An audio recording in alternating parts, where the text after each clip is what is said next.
Oh, here we go again. Worst place in the world. Another iceberg. This time, we will be tackling the disturbing Reddit post Iceberg. I'm a huge fan of Fortune's breakdown of this chart, so I decided to cover it from my side, as well as revise it and add some new information that came out on some of the entries over the years. I will also be changing certain words in these posts so that I won't get age restricted or have issues, hopefully. So sit back and prepare for a wild ride.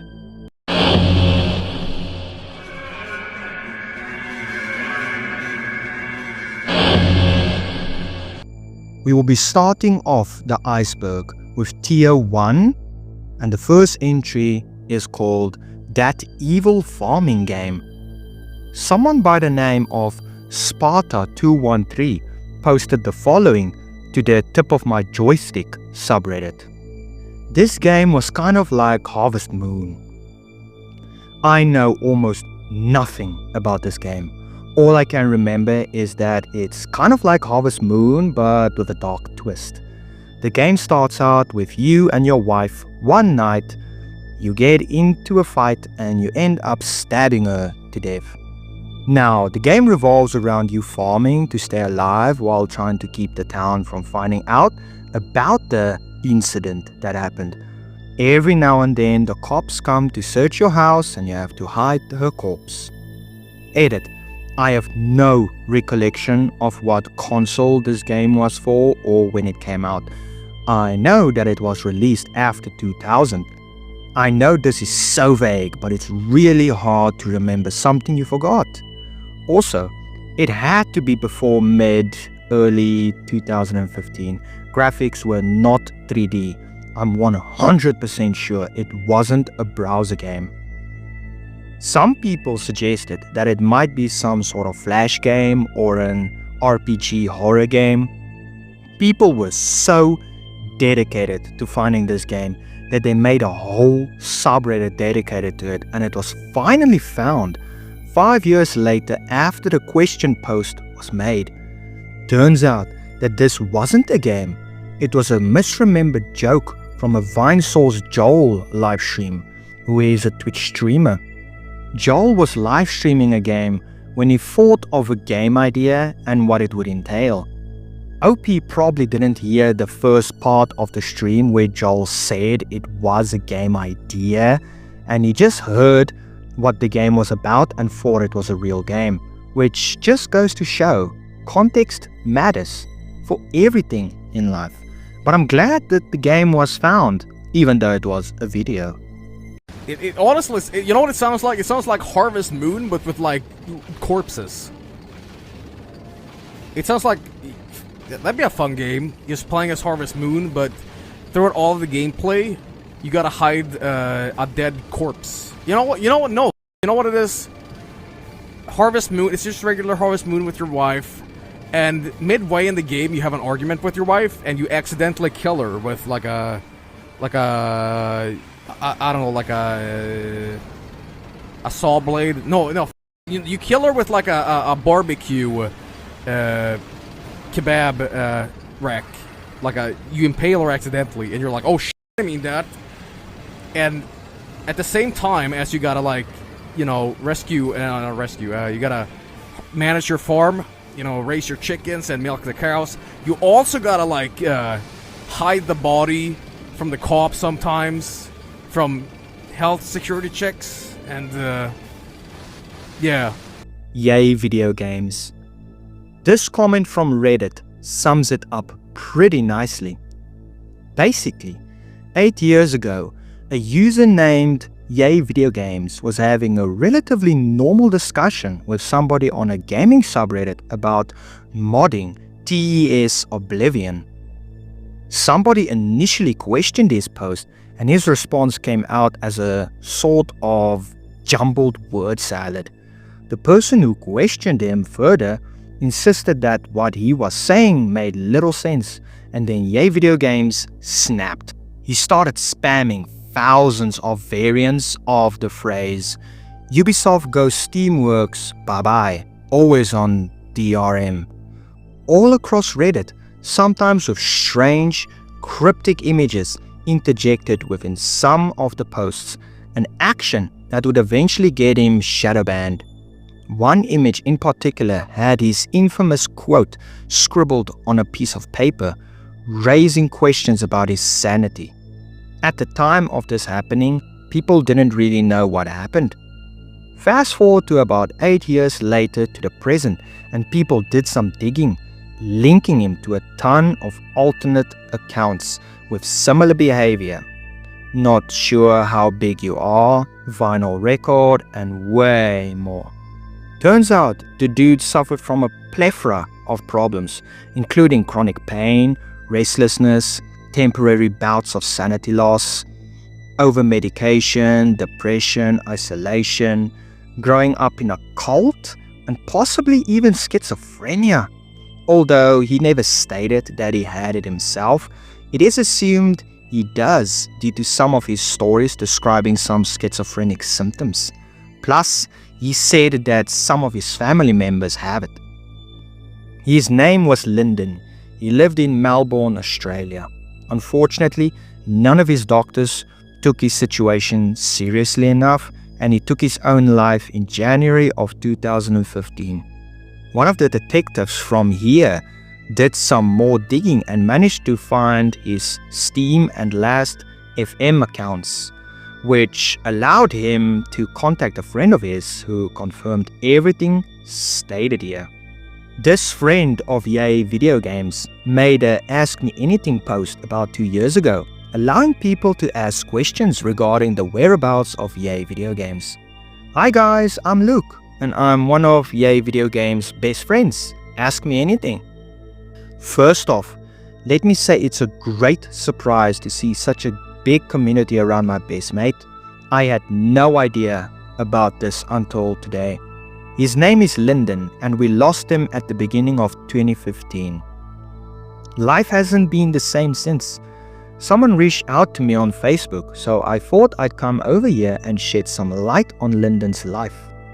Lyndon was an amazingly kind and intelligent guy who was really creative.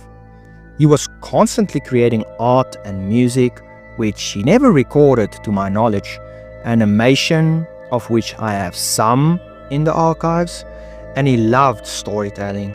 He had a small group of friends in real life as he bailed on high school and started isolating himself due to his chronic illness in about 2005. We miss him very much. Due to his JW background, he never let us know the day he was born, but based on bits and pieces I picked up over the years, it would have been his 51st birthday last December. I know he would have loved that there is this big mystery around him after he left us, but I think there's some important topics to cover here. Chronic pain, self-medication, invisible illness, the allied health system, and how important it is to seek to be amongst others in some way. I hope that we can draw some closure out of this and hopefully move a little closer towards having further understanding and compassion towards people who may be in the position Lyndon suffered through. From this post, it was indeed confirmed that Yay Video Games was not well, and he did end up taking his own life.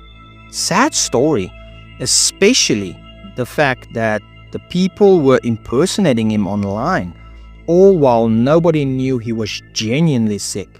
I mean, even if people knew it was real and nothing was fake, you would still have sick and disgusting people treating this as some sort of joke. Colby. A user by the name of ConcernedDad1965 posted the following to the Ask Reddit subreddit with the title, "I think my teenage son may have sodomized our dog. I'm not sure what to do. Help me, Reddit." Okay, so from that title alone, you have an idea of what we are about to get into. So brace yourself. Okay, for obvious reasons, this is a throwaway account, so I'm not even sure how to start here. The last couple of weeks, my dog, 7 years old Labrador, has been acting noticeably different.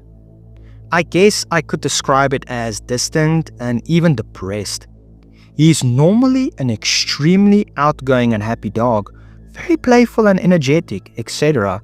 But starting about 2 weeks ago, he started acting very withdrawn and nervous around people, even his own family. At first, I kind of brushed it off as feeling under the weather, but after about a week and a half, I decided maybe he needed to see a vet. I got him in yesterday, and after an examination, the vet told me that he believes the dog has been assaulted. His anus had slight damage in a way that was consistent with that sort of thing. He said he can't really imagine that his injuries could have come about any other way. So already now I'm pretty upset and sort of freaking out. Who would do this sort of thing to a dog? I thought about all the people that had access to the dog and my backyard. Gardeners crossed my mind, my neighbors, etc. The only people that live in the house are my wife, myself, and our teenage son. I came home and thought about it for a while. I had this really ugly sinking feeling in my stomach about the possibility that it could have been my son. I decided to look around his room. I didn't really know what I was expecting to find, and I didn't really find anything in there that screamed guilty until I decided to check his browser history. I found he had been on a bestiality forum recently and a site with pictures of that sort of thing. I felt like I was going to throw up. Now, I know that this isn't definitive proof of anything, but it sure doesn't look good. The more I think about it, the more I am convinced my son has been sodomizing our dog.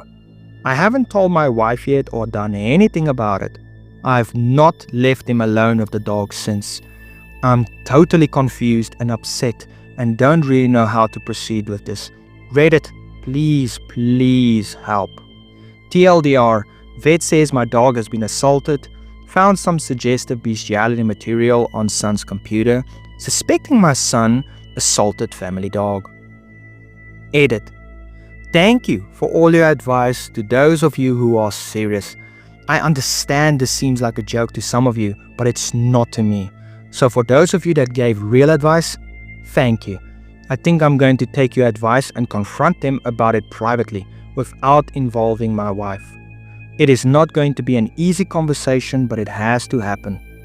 My only worry is the possibility that he isn't guilty of this and somebody else did it.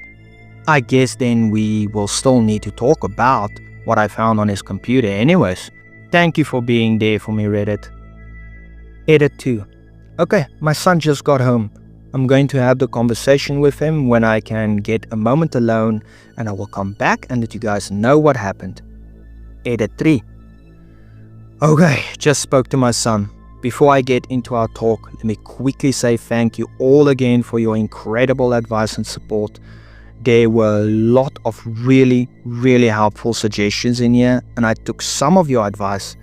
Anyways, our family had dinner and did our usual nighttime stuff. My wife and I watched TV, son was in his room after dinner like all teenagers are, and dog, obviously, was with me. I waited for my wife to go to bed, which felt like forever because I was so nervous.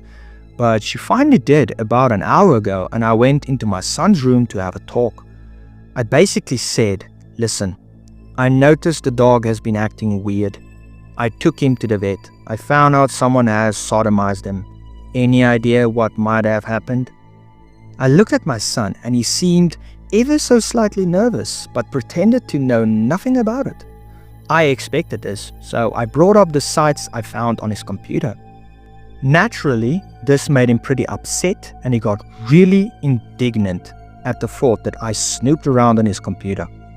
Fair enough, I get it, but I got him back to the point and tried to be as understanding and fatherly as I could, and just told him that whatever happened, I'm not going to judge him and he's not going to be punished. I just need to know the truth. After about 10 to 15 minutes of this, he finally breaks down and admits that he put the handle of a hairbrush as well as fingers into the dog a few times during a day last week. He said he wasn't trying to hurt him, and he stopped when the dog at one point freaked out. He said he didn't think he hurt it that bad, and he was too embarrassed to tell us or do anything about it. I believed him in this, but he also didn't give a very satisfactory answer as to why exactly he would do this in the first place. I have to admit, either way, I was glad on some level to hear that he wasn't actually having sex with the dog. So basically, we agreed that I wouldn't tell his mom, but that we would find a reason to tell her that he needs to see a therapist for a bit. I know I told him I wouldn't tell his mother, but the more I think about all of this, the more I think I may eventually have to go back on that promise. As for now, the dog is staying with the family, and obviously I made him swear up and down that he will not touch the dog like that again under threats of severe consequences. It's too early to tell if he feels remorse or is just humiliated. It's hard to say. It was very uncomfortable for both of us, but especially my son. I'm sure we can all imagine. Thank you all again so incredibly much for your support, advice, understanding, and love for both the dog and my son. I have to admit, some of you even made me laugh at a few things I didn't want to. Thanks again, Reddit. Before we move on from here, that is incredibly disgusting and messed up of the son to do this to a dog. He also should most definitely tell his wife sooner than later. Keeping something like that serious from her is a big no-no, in my opinion. Edit 4. Due to the outpouring of concerns and help from you guys, I will update in a week or so and let you know what happened. Today, I located a therapist that specializes in teenagers. I made a preliminary appointment for my son to go in and talk to her. I disclosed to her some of the issues without getting into too much detail. For now, my son does not know this, but it will be helpful for her to have some idea of what we're dealing with. My dog is still not in the best of spirits, but seems to be making progress. I went for a walk with him today, and he was more playful than he has been the past week. I've been trying to be extra good to him as well, and the love seems to be helping slowly bring the happiness back into his eyes.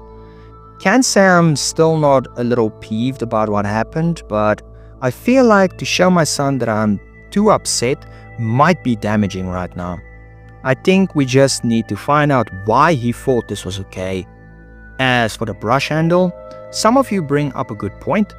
I should ask him to throw whichever brush that is away. For some reason, that didn't even cross my mind. Yikes. Anyways, I'll give you all an update on the situation in a week. Thanks again. Update 2 of 4. Alright, well, Reddit helped me a lot last time. Maybe you guys can do it again. Long story short, 2 months ago, I took my dog Colby to the vet after he was acting weird. The vet determined the dog has been assaulted. After a lot of thought, I checked the browser history of my son's computer and found he had been viewing pictures of bestiality and seemed to be active in a forum about it. I confronted him and he admitted to assaulting our dog with the handle of a hairbrush and his fingers. After asking Reddit for help, I decided to put him in therapy and not let my wife know about the issue and tell her he just wanted to talk to somebody professionally. Well, this morning I caught my son in the backyard holding onto Colby's genitals while playing tug of war with him. Granted, this isn't sodomization and the dog seemed to be okay, but my son was basically grabbing and massaging the dog's privates as he held him in place under the guise of a tug of war game. Obviously, I stormed outside and grabbed him in anger and we had a very serious and angry talk. He had promised me to to never treat the dog in any remotely inappropriate way after our last incident. I put him in his room for the rest of the day. My wife is still at work and I do not know what to do. I'm at my wit's end. Apparently, therapy has not been working. Reddit, how do I deal with this? I think I have to tell my wife now, which is not exciting since she has been in the dark about the sodomizing incident for 2 months. I am not sure how to deal with all of this. You guys really helped me last time. Any advice is appreciated. Thank you. TLDR, my son molested our dog Colby again. Not sure what to do. Oh wow, yeah, that's bad. He waited 2 months and still hasn't told the wife? Yeah, that's very bad. You should have told her the moment it happened. For real. Update. Okay, well, that didn't go so well. My wife got home not too long after I put this up. I told her pretty much right off the bat that I messed up pretty bad and that I found out 2 months ago that our son had admitted to me he sodomized the dog with a hairbrush handle and his fingers. I told her that this was why I had wanted him in therapy and that he wasn't comfortable with her knowing, and I made him a fatherly promise under the condition he never do anything like that again. Needless to say, she was pretty shocked and upset. Then I told her what I saw today and she got even more upset. It went from a few minutes of anger to tears. She's pretty peed off at me and pretty upset about our son and Colby, obviously. I feel like crap at this point for having kept her in the dark. She told me she felt very betrayed, and after calling me some choice names and saying she was confused, she grabbed her purse and just left the house. I have no idea where she went, but I didn't try to stop her. She was very, very upset. I feel like the worst husband/father in the world right now. I went in to speak to my son and he was pretty unhappy too, since he could hear everything. Obviously was in no hurry to come out of his room for that. He isn't very happy that I told his mom about today and the incident before, but after speaking to him briefly, I think he understands that it was necessary. So basically my family was torn apart today over a dog. I need a beer or something. As for rehousing the dog, I suspect we'll probably have to do that. But there's a lot we need to sort through first. I'm sure there's an uncomfortable family meeting in our future. Thanks for the advice and for being there, Reddit. Update 2. Wow, front page. Thanks for the outpouring of support. I hope nobody I know is a Redditor. Didn't quite expect this to get so big. Well, anyways, my wife is still gone. I tried to call her on her cell just one time and she didn't pick up, so I got the message. I've just been in the yard with Colby on the computer having a beer. This is crazy. I wish fatherhood/marriage came with a guidebook. I guess Reddit is kind of close, right? Well, except for the odd people saying, rehome the son, and all those super helpful suggestions. I'll keep you updated as the night goes on. Hopefully my wife actually does return at some point. As for my son, all he's done is make a hot pocket and go back to his room. Basically just being a teenager in trouble. Edit. Since a lot of you are curious, my son is 15 years old. I posted this in a comment in the original thread. I thought I had included it in the main post, but I realized I did not. Hope that helps. Update 3. Okay, well, my wife called me to say she is staying at her sister's house tonight to clear her head. She has calmed down a bit, but said she doesn't think she can handle all of this tonight. I said I understood and apologized again profusely for not telling her sooner. I tried to explain what another Redditor mentioned about how the first incident wasn't a weird male adolescent sexual thing, and he was embarrassed and thought he could confide in me and trust me.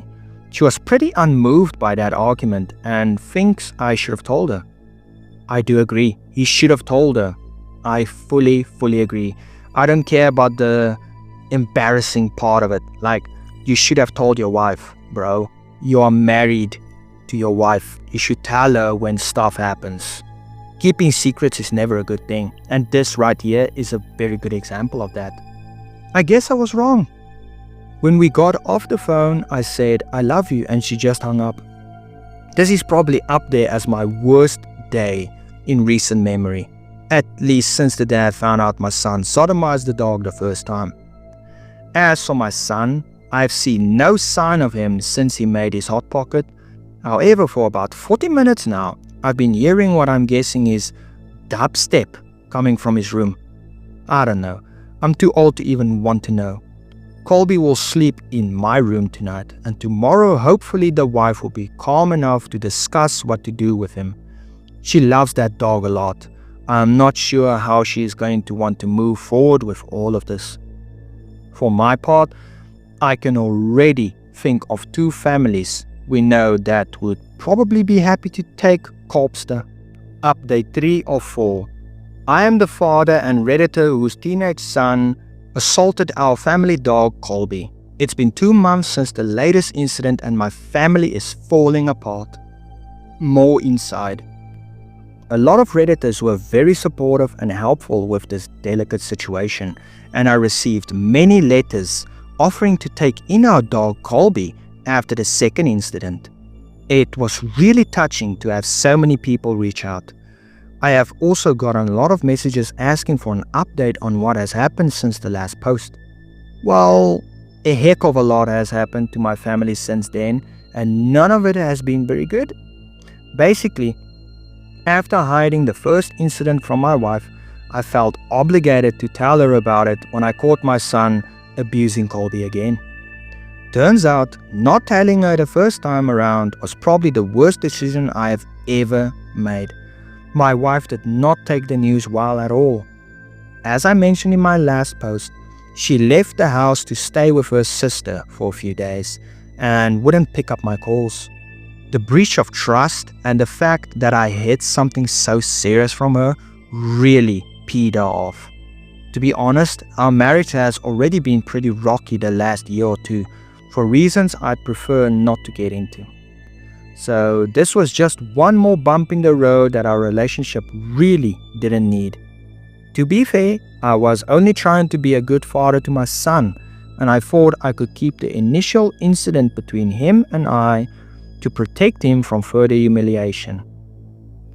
Yeah, you ended up being a good father, quote unquote, to the son, but then you ended up being a very, very bad husband to your wife.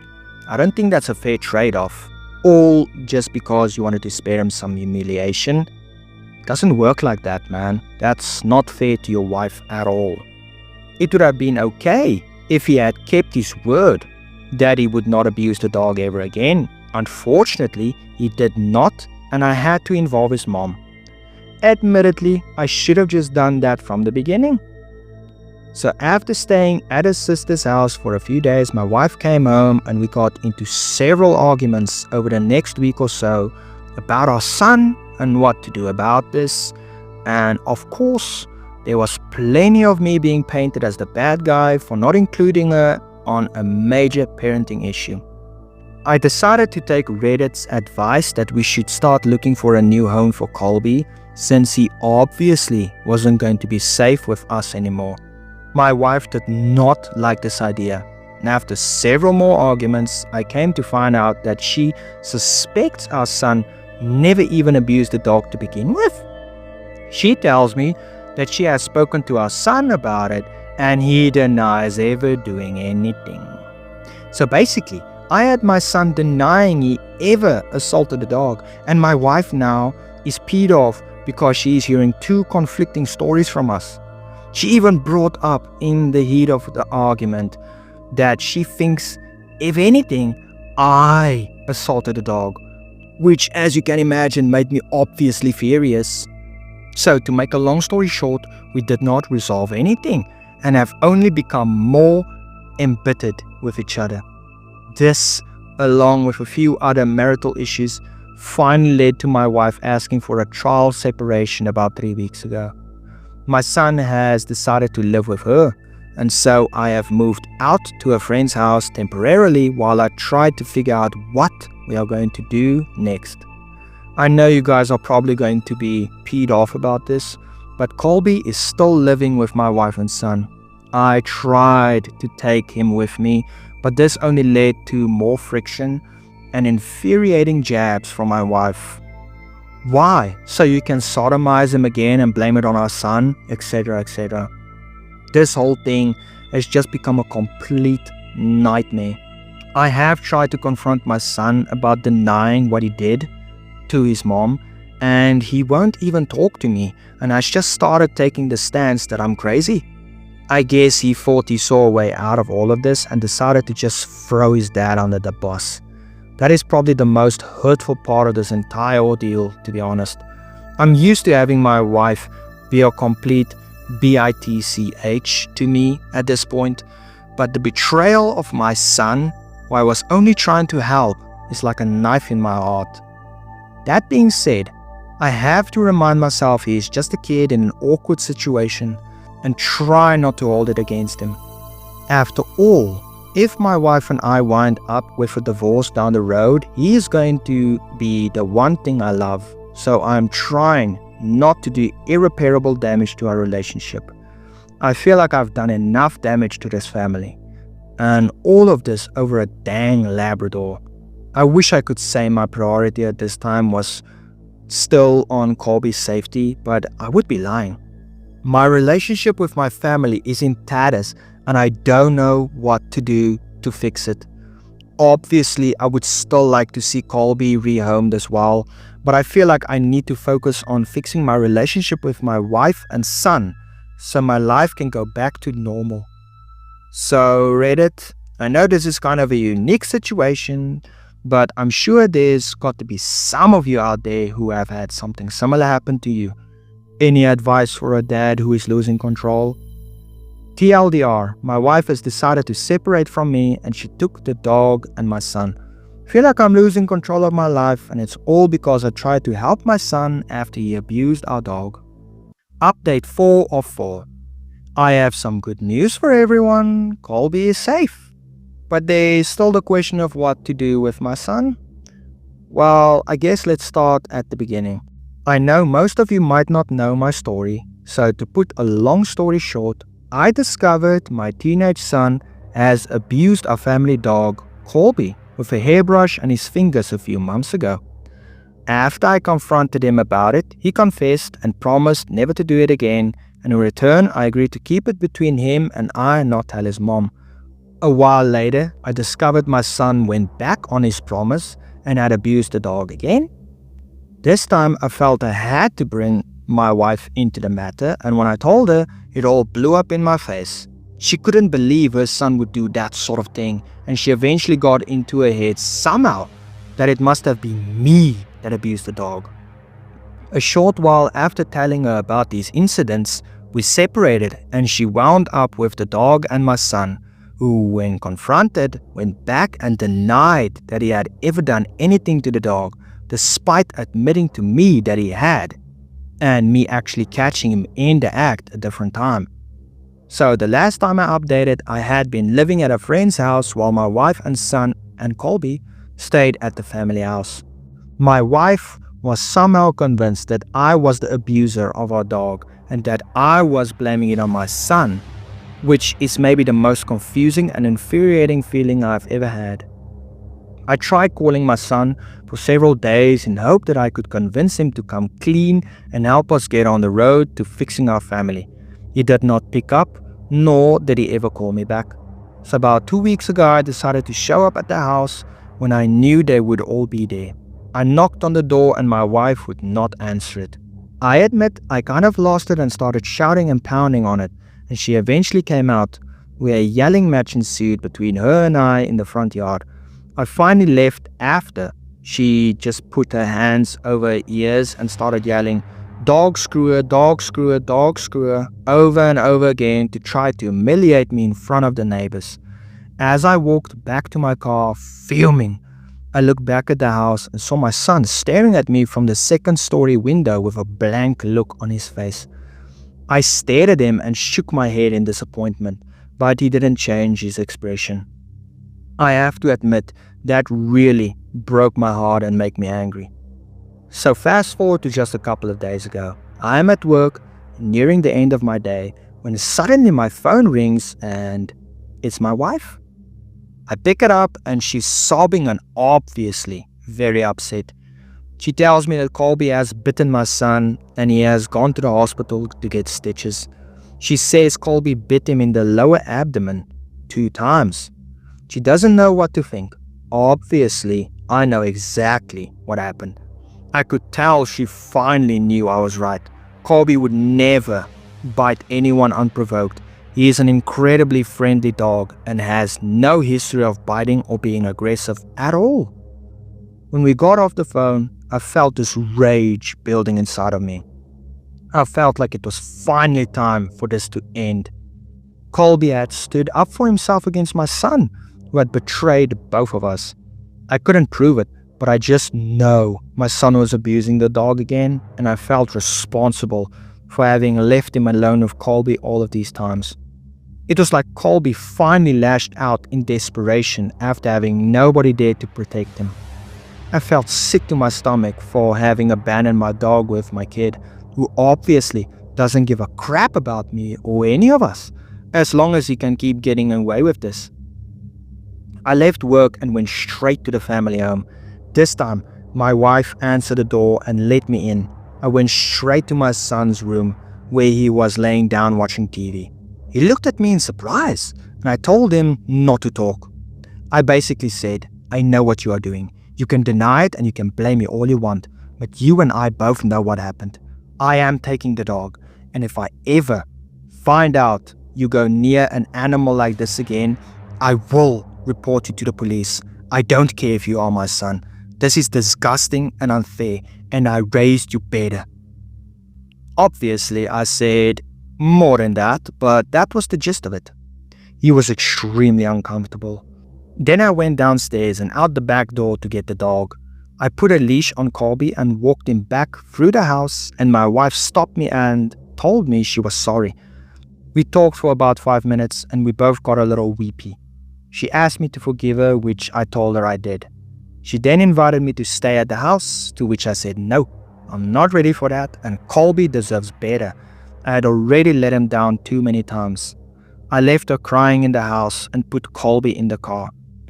We drove back to my friend's place where I was staying. I've since been looking for a small apartment with a short-term lease that accepts dogs, as I have decided that I am not going to move back in with my family, at least not in the immediate future. Colby is finally with me and is safe, and I need time to think about what our next move should be.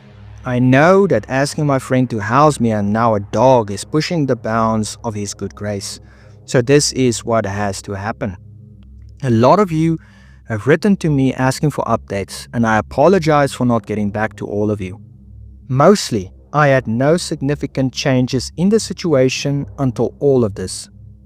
But I thought you all deserve to know that the dog is safe. However, I still do not know what I'm going to do about my son and wife. Do you think I should report him as is? The more I think about it, the more I am sure he will probably just do this again. Colby might be safe, but I am still, despite all he's done to me, worried about my son. He is a minor, so legally I'm still responsible for him. What sort of thing does one do for somebody who does this? Final update. 3 years later, OP posted an Ask Me Anything, but it was taken down by the mods. However, he left this comment on another post in 2018, 6 years later after the first post. Things are better. Colby, sadly, passed away about a year ago, but he was getting up there for a dog his size, and it was of natural causes. I'm not sure I want to talk much about my son, but I'll say he and I are much better than we were in 2012 when the incident took place. It's not something we talk about with one another. I hope and pray he no longer fantasizes or concerns himself with that type of behavior. If he does, I wouldn't know about it since he lives on his own now. As for my ex-wife, well, she wound up in therapy after losing her job. Honestly, we don't communicate much, but I do not hear good things about what she's up to now. There are rumors of drugs and certain favors, etc. I don't really want to get into it for my son's sake. As for me, I've been with a new woman for a few years now, and things are much better. She has a son as well, and we get along just fine. I have to say, life is funny. Who would have ever thought my son putting something into our dog's behind would lead us all down such strange paths? Sometimes I wonder what life would be like if I had never caught him doing it. But who knows? Life is crazy, folks. Love your dogs. Now, that was insane. The poor dog had to go through a lot of crap, as well as the dad. Luckily, the dad got himself out of a bad marriage, and hopefully the son turned away from the bad stuff he did. As for his ex-wife, I hope she gets help for her problems that she's going through. I also want to say that it was a very bad move from the dad's side to not have told his wife about this from the start. I do believe that if he told her from the start and things just escalated from there with the son like it did, then it wouldn't have been as complicated and messy as it was, with the whole moving out part and her saying that the dad was the one who did the things to the dog. Keeping any secrets from your wife, especially something like this, will not paint you in a very good light in her eyes. Key lime pie rabbit hole. I found this post from someone called The Altery on the Let's Get Haunted subreddit, and this seems to sum up what this entry is all about. Around 2009, a flurry of bizarre, copypasta-esque comments began appearing across the internet in droves. These strange comments referred to a now defunct restaurant named Coochie's Cafe, which allegedly sold the best key lime pie in the world, a pie capable of giving people piegasms, baked by Captain Coochie himself. For the next 8 years, this unknown person posted over 700 comments from over 30 different usernames before one day just disappearing, leaving the public with no explanation for their odd behavior. This user would later become known as the Key Lime Pie Poster, or simply KLP, and the mystery he or she left behind would be cemented in the Internet Mystery Hall of Fame as the Internet rabbit hole known as Coochie's Key Lime Pie. So who was the KLP poster? Was he posting in code for military spies? Was he a disgruntled ex-employee? Captain Coochie himself? An CEO bot script gone rogue? A troll? Or something else entirely? I also found another post talking about this entry and what it's all about, which was posted to the Unsolved Mysteries subreddit. Someone has spent several years posting strange messages about Captain Coochie's key lime pies all over the internet. The poster effusively praises the key lime pies and goody-goody cheeseburgers served at Coochie's Key West Cafe, claiming that they're the best in the world and that celebrities from all over America visit Coochie's just to taste their key lime pie. He mentions that the restaurant is run by Oswald and Anita Pelias and that it's located in Asheville, North Carolina. The posts are quite humorous. They're full of puns and wordplay and sometimes contain wacky sexual references, like testimonials that Coochie's key lime pies cause instant orgasms and increase pee-pee size. The poster writes in the style of an old-timey radio announcer and makes lots of references to baby boomer pop culture. Often the posts are several hundred words long. Google Coochie's Key Lime Pie and you'll find hundreds more of these posts. The astounding number of bizarre posts have led people to speculate about the identity of the poster and the purpose of the comments, wondering if it's a crazy person, a troll, a bot, or a conspiracy? At first, it was unclear whether or not Coochie's Key West Cafe actually existed, since there are few references to the restaurant online besides these posts. However, Redditors have proven that Coochie's is indeed a real restaurant that was located in Asheville and owned by Oswald Pelias Jr., aka Coochie, and Anita Pelias. There are many references to the restaurant in Asheville newspaper archives, and the building is still visible on Google Street View. Coochie's was opened in 1978 and stayed open as late as 2005 or 2006. The first KLP posts appeared in 2009, by which time the restaurant had been bought out and turned into a sports bar, All-Star Sports Bar and Grill. Does Coochie's, as imagined by the Key Lime Pie poster, have anything to do with the real Coochie's? There is definitely some agreement between the posts and what we know about the restaurant. Some implausible details from the post turned out to be true. A few KLP posts mentioned a crocodile in the restaurant. Reddit posts 1 and 2 and newspaper ads confirms this. Restaurant customers also recall connections to Jimmy Buffett and other celebrities, a subject that the KLP poster writes about at length. Now, people went digging with this, and there's a lot more info and details than what I just read here, and people were throwing around theories and debunking them. What could all of this be? Well, some believe it's some sort of ARG to drum up attention. Some believe all of these posts were made by spam bots, while others believe the poster of all of these comments and posts is mentally unwell. Unfortunately, we might never know which one of these theories are true. 2 broken arms. The following post was made to the IMA subreddit, and the post was about a man who had a NSFW relationship with his mother. When I was in my teens, I had that type of relationship with my mother. I think that we would both characterize the experience as positive. Please feel free to ask anything, but I will not discuss anything that would reveal my identity. Recently, my mom and I spoke with a researcher that is studying examples of incest that were not traumatic.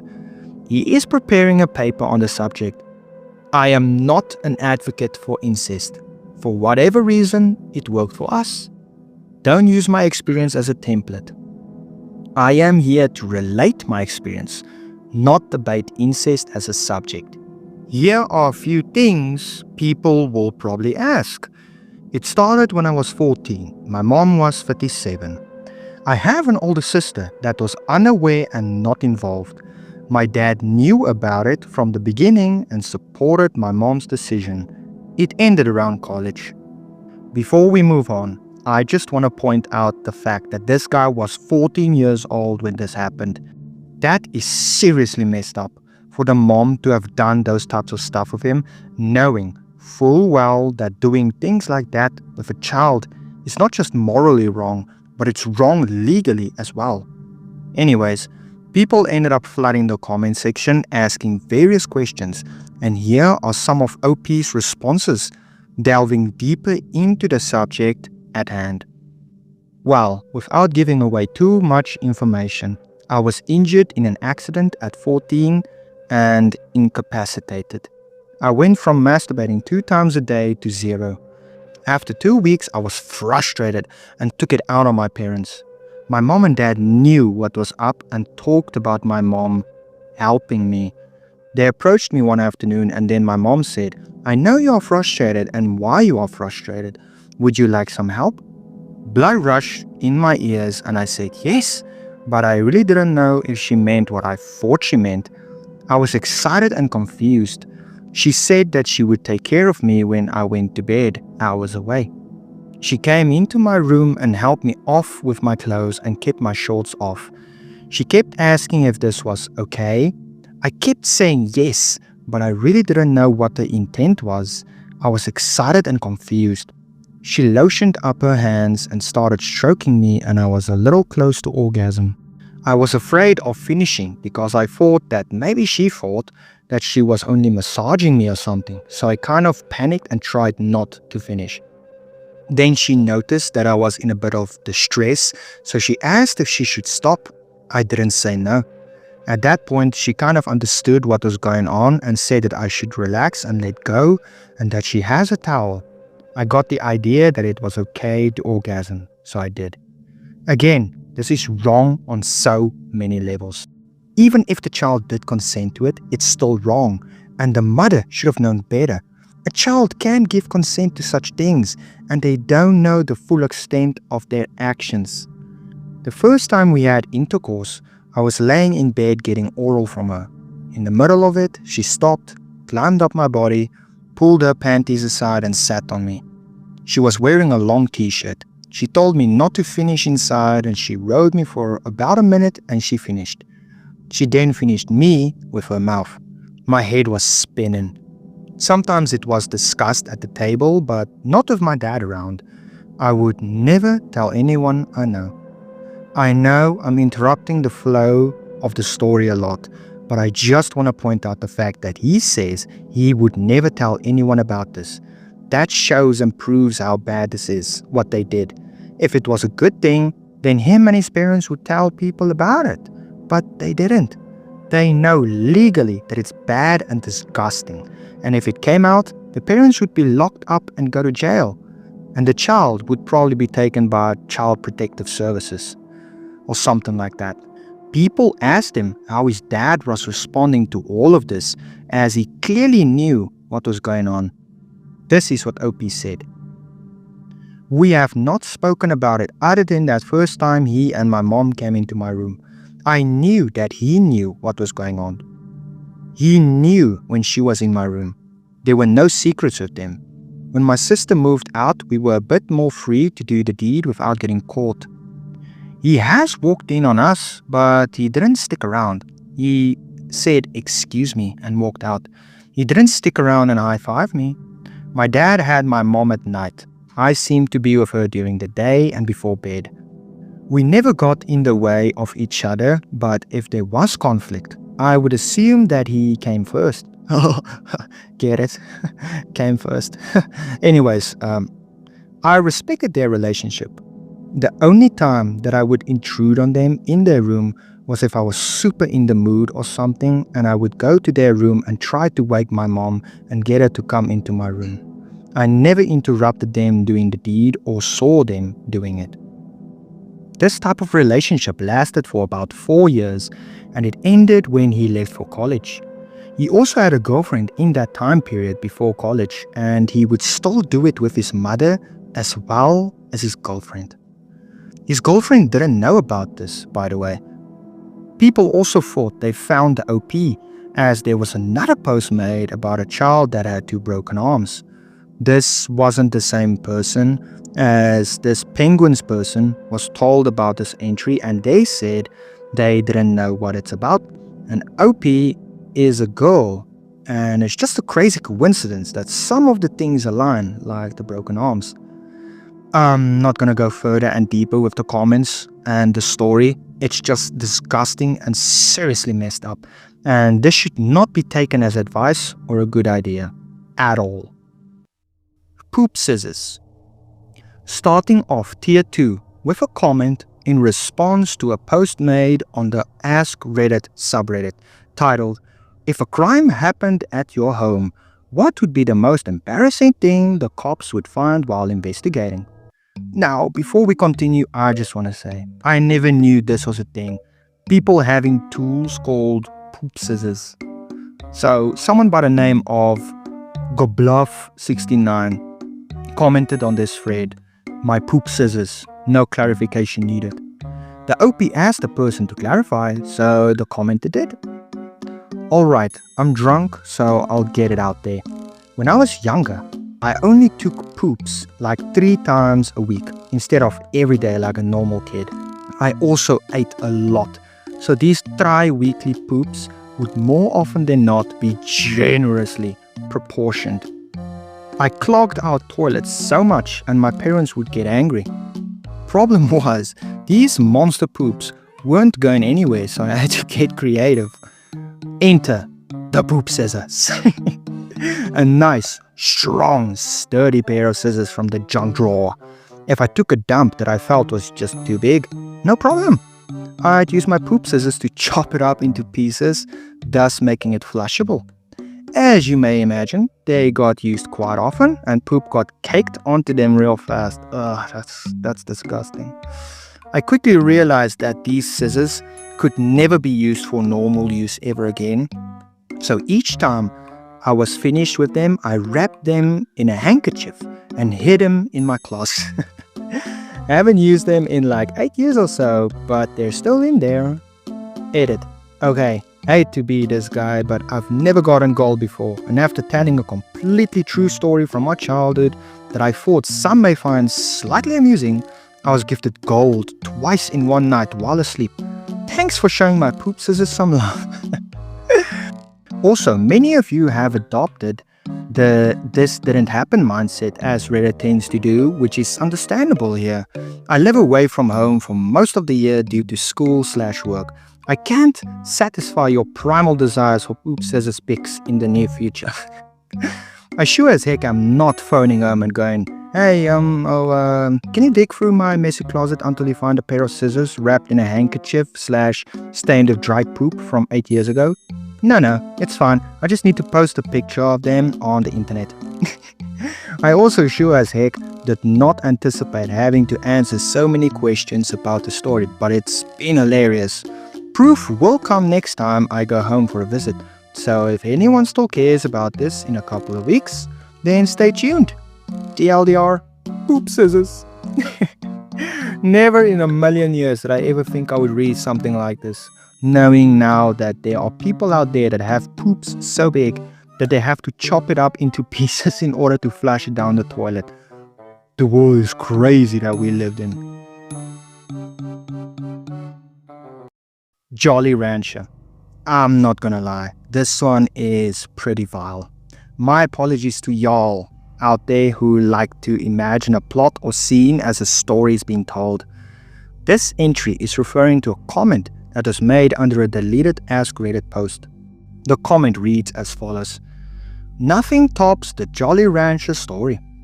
Steve and his girlfriend Samantha went off to college in August. She went to Florida State, he went to Pennsylvania. So she decided to fly to Pennsylvania to visit him. He was really happy to see her, so he decided to give her some oral action. He had done this numerous times before and he always enjoyed doing it. But for some reason, this time she smelled really horrible and she tasted even worse.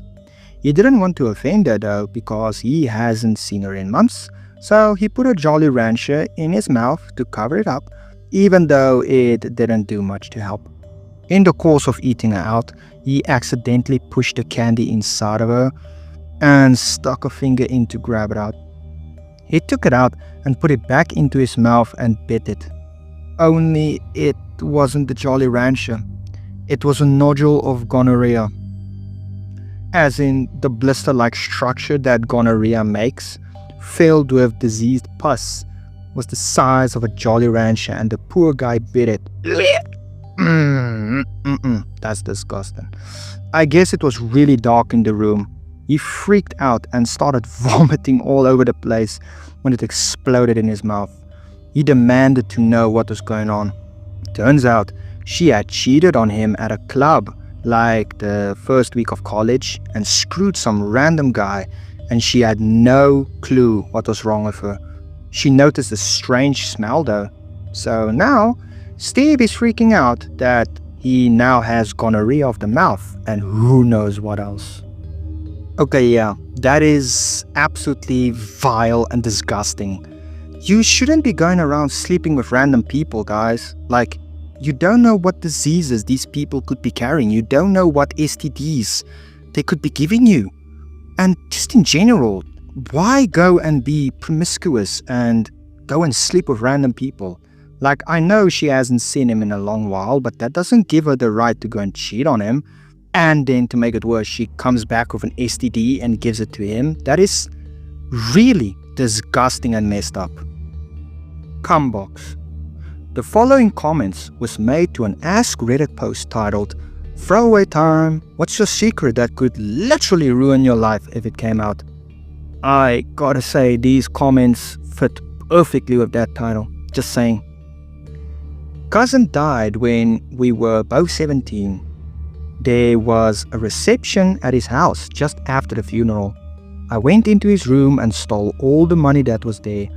Took some other valuables that his parents wouldn't realize were gone. No one knows that I did it. They just assumed he didn't have any money in his room, only loose change. I don't regret it, but I will never admit I did it. Also, my cumbox. Now, that first part is already sad and messed up. His cousin passed, and what was the first thing he thought of? Oh, let me go and steal his money. And to make it worse, he doesn't even regret it. He doesn't even regret stealing from a deceased person. Like, how messed up in your mind do you have to be to do something like that and not even have any regret? You need some serious help. Poster of this comment. You need some serious help. Anyways, the commenter decided on elaborating on the second half, the box. Well, it is exactly what it sounds like. It's a shoebox, or at least once was, and whenever I masturbate, I come into it. I've had it for 2 or 3 years now, I think, so it has a fair amount of man juice. It smells atrocious, and I tried to burn it once. When I lit it on fire, it was too damp due to the man juice that it simply sizzled and didn't manage to actually light up. Turns out, burning man juice smells awful, so I had to spray it with a deodorant body spray just to get the old smell of burnt man juice away. It also has some drenched paper stuck to it. That's pretty much it. Edit 2. A lot of people are asking me, why? Well, I'm apparently a rather disturbed individual. Well, you can say that again. No, you stole from a dead person. So yeah, you are very much a disturbed individual. I fully agree. Anyways, but it just kind of happened. Bought new shoes and needed somewhere to put my man juice, and I used the box. It just escalated from there. Kept using it each time, telling myself I would throw it out soon. Never did. 2 or 3 years later, I still have it. It wasn't planned or anything, it just happened. I often get DM'd about updates or current status of the box, generally a few a week. So I might as well update this post if anyone ever gets linked here anymore. Current status. I have created life. Mold has begun to grow in the box and has taken over a fair amount. Smells a bit worse, mainly due to a damper apartment. So it does not dry as fast, hence the reason why the mold has begun. Okay, not gonna lie, that is just vile. I can't even begin to imagine the odor that box must have released. That poor box being treated like that. I can just imagine the OP of these comments walking up to the box in a hazmat suit because the odors and foul stenches coming from that thing is just so bad and unbearable that it would absolutely destroy his nostrils. But yeah, that's just foul. Cum coconut. This entry's post, which is separate from the box one by the way, was made by a throwaway account to the Today I Fudged Up subreddit titled, "Today I Fudged Up by Finishing in a Coconut." This Today I Fudged Up didn't happen today, but quite a few years back. For obvious reasons, I'm using a throwaway account as my family knows my main Reddit username. Anyway, around 8 years back, I lived in northern Mozambique, a coastal southern African country with quite a warm climate. My mother at the time was going through a healthy nut phase and only buying food she deemed healthy enough. One of these was coconuts. She would buy several coconuts a week to use in food from the local market. Anyways, being a horny teenager, I finished in regular intervals. Anyways, being a horny teenager, I fapped into regular intervals. Yeah, I said the word like that, so I hopefully don't trigger YouTube. Unfortunately, there was some severely stressful examinations coming up for me, and as such, My fappening reached a higher peak than usual and I was feeling pretty sexually frustrated. One day, I hear that my mother is going to be out for pretty much the entire afternoon. In the mood, me decides that it would be a fantastic idea to screw a coconut. Honestly, to this day, I can't fathom why I thought that would be a good idea, but my train of thought back then was clearly somewhat clogged. I end up grabbing the coconut drill and through 20-ish minutes of effort, end up creating a hole large enough for me to stick my porker in. I decide it requires some lube and grab the nearest slippery thing, some butter, before shoving it into the coconut, followed shortly by my meat. I screw the coconut and it actually feels pretty dang good, so I blow my load, shove the coconut under my bed and continue about my day. Excuse me? For the next week, the coconut is my savior.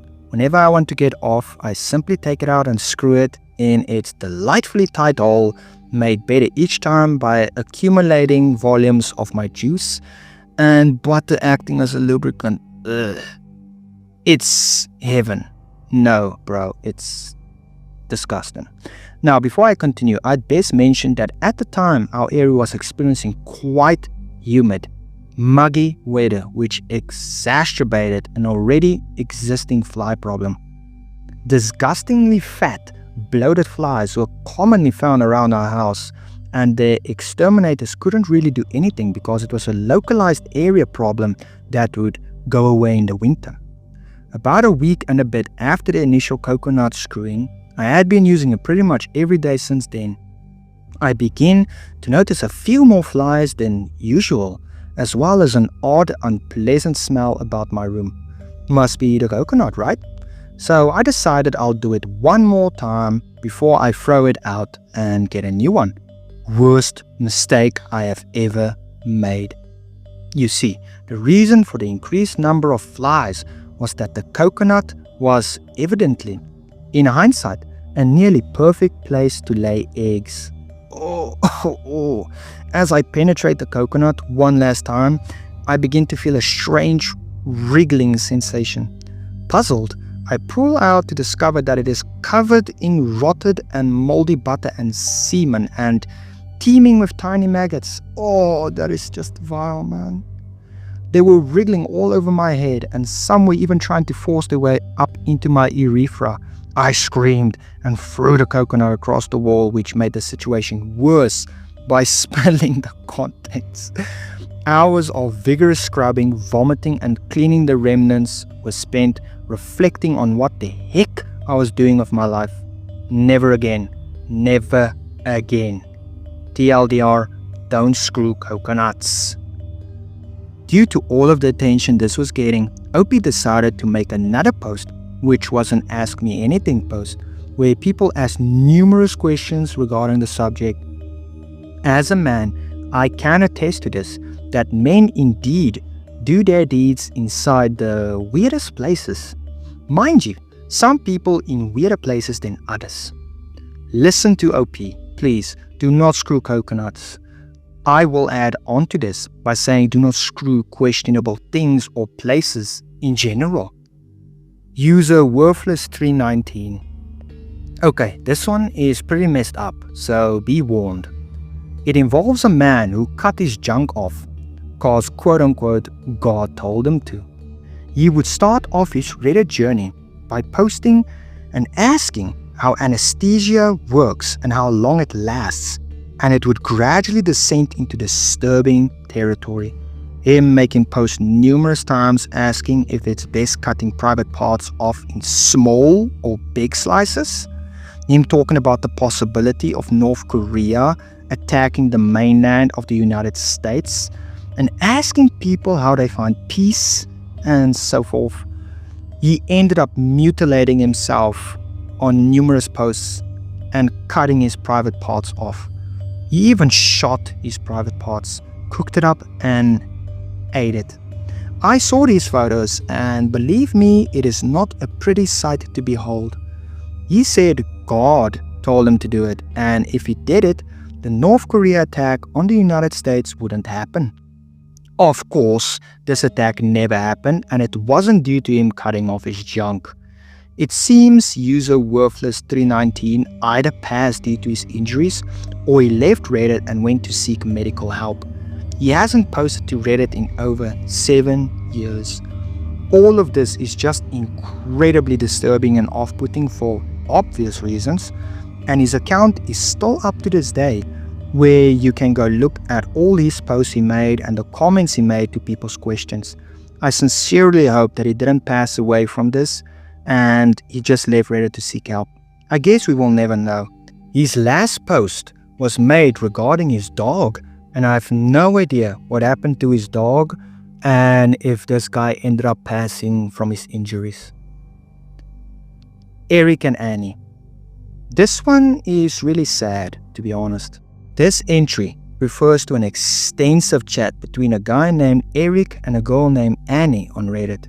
By the looks of it, these two people met on a post of Eric where he wanted to meet up with people and he would pay for the food they would have. He made the post after Eric and his wife of 15 years broke it off, and it looks like this pizza meetup post is where Annie commented for the first time and where all of this started. These chats took place over the span of about 3 years with a total of 20,000 plus messages on the Let's Chat subreddit. They would make threads called branches where they would talk to each other every day, discuss ordinary things, the most random of stuff, and it was genuinely platonic. Once a branch would be archived, they would start up a new one and continue chatting. Annie did have a significant other in her life at that time, and eventually she and Eric started developing feelings for one another, and it showed in their chats as they would talk in a weird manner. One day Annie told Eric that she has to move on from him, that she can't continue. This seems to be due to her becoming jealous of Eric talking platonically to other women in real life and outside of their chats. Eric ended up continuing to create chat threads for him and Annie, hoping that she would one day return to him and comment. She never did. His last thread was titled, "The Last Branch Eric Can Make for Annie," and it sounded like he was going to end his life due to all the pain Annie's absence has caused him. People thought he followed through with it, but as it turns out, he didn't, and he commented 2 years later on someone else's post titled, "Without revealing too much about yourself, how did you come up with your username?"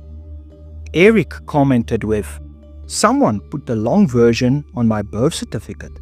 I liked being the real me online for all my things when I created my account." I am curious to know how Eric is doing right now after all these years. I hope he has managed to find happiness and joy after Annie left. I found some more info on Reddit, and someone said that Annie and Eric regularly talked about Eric enjoying sailing. He would link Annie to a site where she could see the sailing trips that he made. I went to the profile and it's indeed his, and it goes back years. It looks like the last time he posted was back in 2024, Sunday, 27th of October to be exact. So Eric is still alive and kicking, his Reddit is just silent. Now, what makes this whole thing disturbing is the fact that in Annie's last few messages to him, she was talking about a second life, and it sounded like she was referring to ending her own life. Unlike Eric, we never heard of Annie again after all of this, and I hope that she didn't do anything bad to herself and that she just left Reddit and started a new life away from social media. Quiet pills. This entry confused me when I went to go dig on Reddit for it the first time. So I decided to watch a deep dive video of Nexpo on the topic, and I think I have the gist of what this is all about. Quick shout out to Nexpo, by the way, and if you want to go deeper with this entry than what I'm going to cover now, then feel free to go support his video. Go support his channel. The guy makes awesome documentary type videos. A Reddit account by the name of Religion of Peace was made. This person had a hatred for spammers in subreddits and comment sections, and he would frequently post on Reddit about his past life in wars he was a part of. The real name of this account holder was Milo, and he was a 79-year-old man, but would sometimes slip up and say he was 70. This could simply be chalked up to the 9 and 0 on the keyboard being close to each other. He was also a mod for a very controversial and disgusting subreddit called Jailbait, which, if you didn't know, hosted images of teens in provocative positions and situations.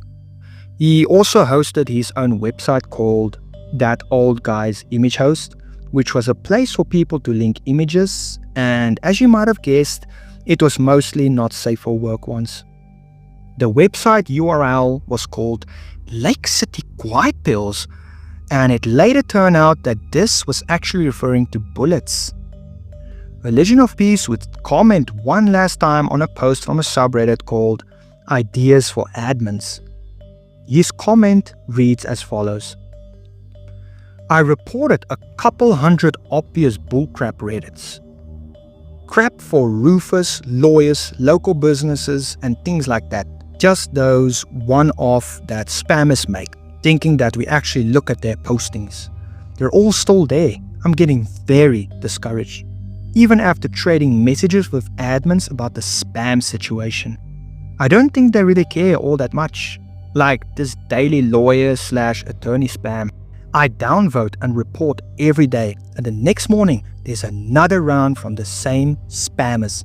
The admins need some aggressive mods to ban domains and user accounts, subject to final approval. It's getting really out of control. Shortly after this, someone by the name of 26 announced that Milo passed away. People felt the passing was a bit strange and, to be honest, fake.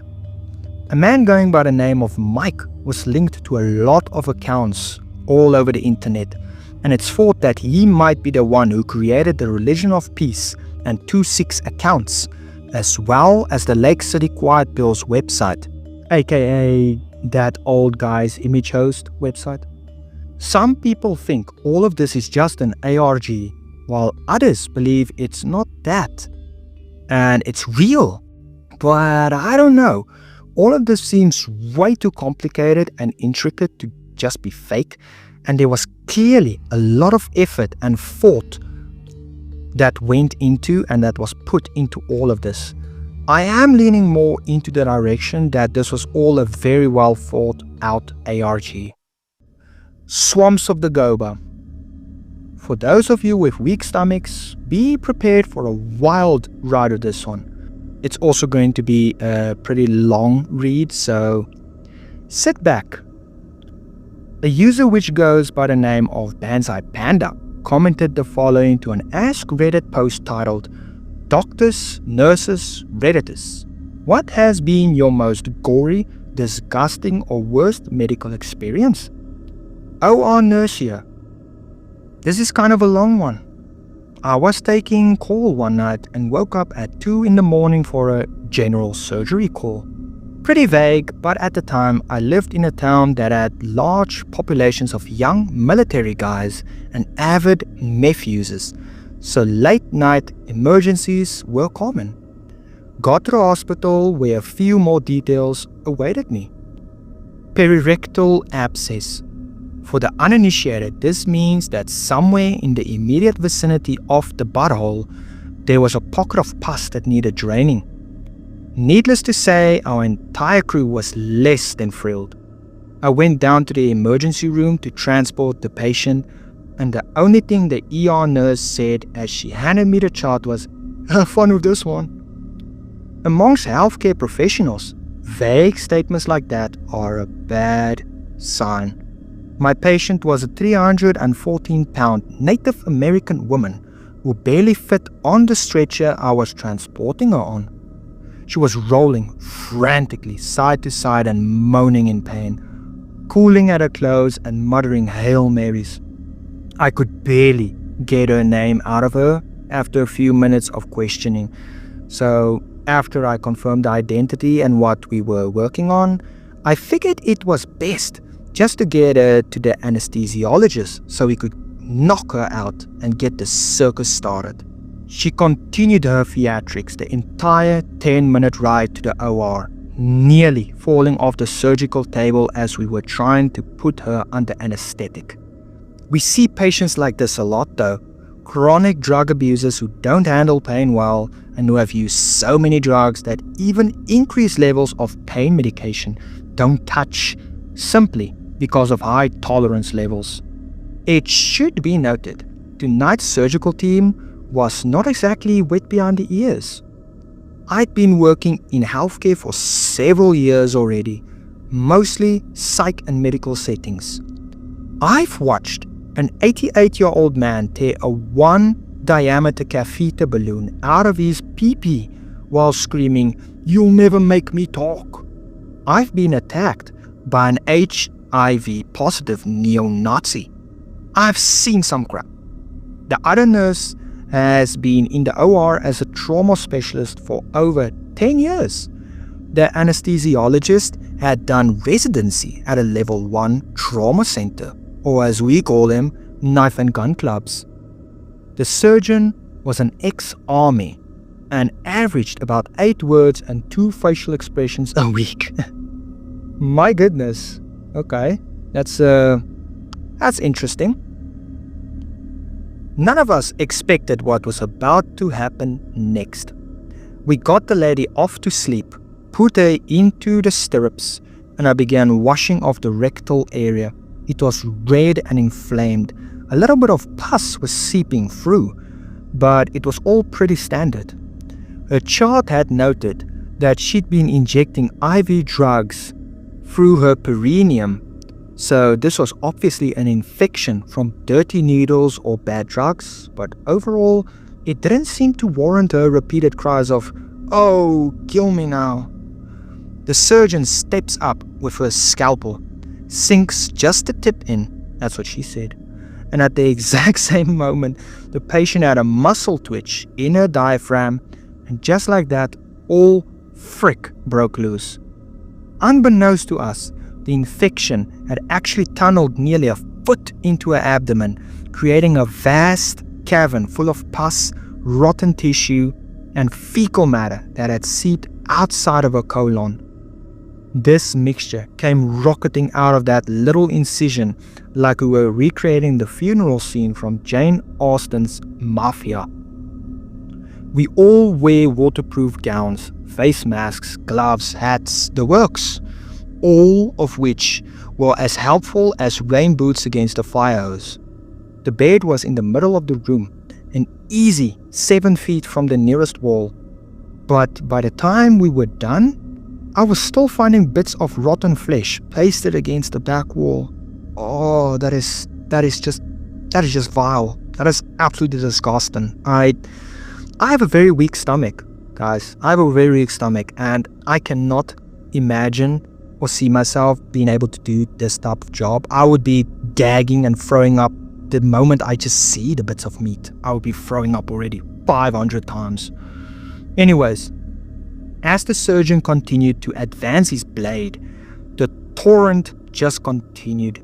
The patient kept seizing against the ventilator, not uncommon in surgery, and with every muscle contraction, she shot more of this blackish grey-brown fluid out onto the floor until within minutes it was seeping into the other nurse's shoes.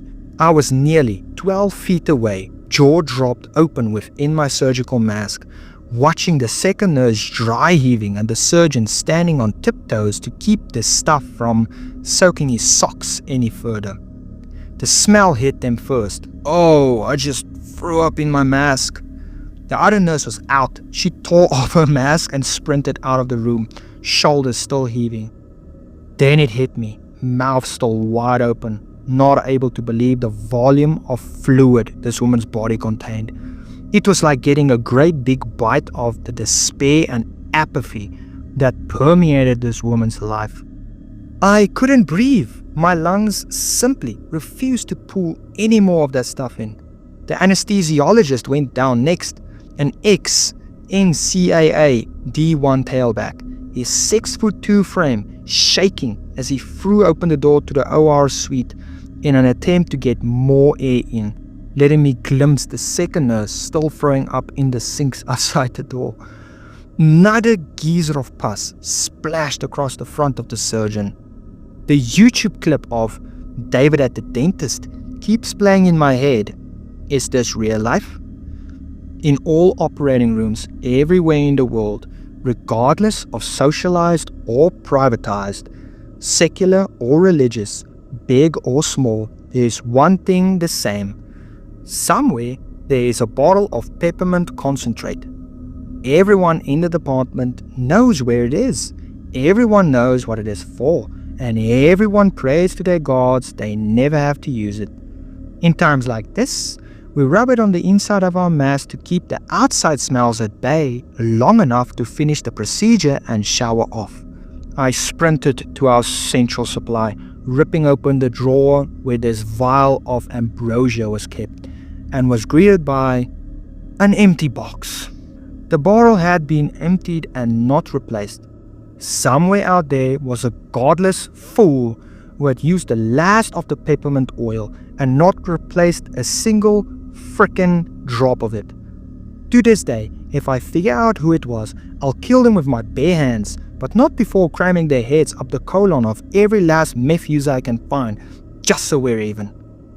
I darted back into the room with the next best thing I can find. A vial of Mastasol, which is an adhesive rub we use sometimes for bandaging. It's not as good as peppermint, but considering that over 1/3 of the room was now thoroughly coated in what could easily be mistaken for a combination of bovine afterbirth and maple syrup, we were out of options. I started rubbing as much of the Mastasol as I could get on the inside of my mask, just glad to be smelling anything except whatever slimy demon spawn we'd just cut out of this woman. The anesthesiologist grabbed the vial next, dousing the front of his mask in it so he could stand next to his machines long enough to make sure this woman didn't die on the table. It wasn't until later that we realized that Mastasol can give you a mild high from huffing it like this, but in retrospect, that's probably what got us through. By this time, the smell had permeated out of our OR suite and down the 40-foot hallway to the front desk, where the other nurse still sat, eyes bloodshot and watery, clenching her stomach desperately. Our suite looked like the underground river of ooze from Ghostbusters 2, except dirty. Oh, so dirty. I stepped back into the OR suite, not wanting to leave the surgeon by himself in case he genuinely needed help. It was like one of those overly artistic representations of a zombie apocalypse you see on fan forums. Here's this one guy in blue surgical garb, standing nearly ankle deep in lumps of dead tissue, fecal matter, and several liters of syrupy infection. He was performing surgery in the swamps of Dagobah, except the swamps had just come out of this woman's butt and there was no Yoda. There was no Yoda. He and I didn't say a word for the next 10 minutes as he scraped the inside of the abscess until all the dead tissue was out, the front of his gown a gruesome mixture of brown and red, his eyes squinted against the stinging vapors originating directly in front of him. I finished my required paperwork as quickly as I could, helped him stuff the recently vacated opening full of gauze, taped this woman's buttocks closed to hold the dressing for as long as possible, woke her up and immediately shipped off to recovery ward. Until then, I'd only heard of alcohol showers. Turns out 70% isopropyl alcohol is about the only thing that can even touch a scent like that once it's soaked into your skin. It takes 4 or 5 bottles to get really clean, but it's worth it. It's probably the only scenario I can honestly endorse drinking a little bit of it too. As we left the locker room, the surgeon and I looked at each other, and he said the only negative sentence I heard him utter in 2.5 years of working together. That was bad. The next morning, the entire department, a fairly large floor within the hospital, still smelled. The housekeepers told me later that it took them nearly an hour to suction up all of the fluid and debris left behind. The Awhile suite itself was closed off and quarantined for 2 more days just to let the smell finally clear out. I laugh now when I hear new recruits to healthcare talk about the worst thing they've seen. You ain't seen nothing, kid. TLDR, don't shoot IV drugs into your taint. Now that was absolutely vile. My goodness. I can't even begin to imagine what that must have smelled like. And I smelled some horrid stuff throughout my life, but never something like this. Quick PSA, do not do drugs. Don't do any drugs. You doing drugs won't make you cool, and it won't make you stand out in a good way.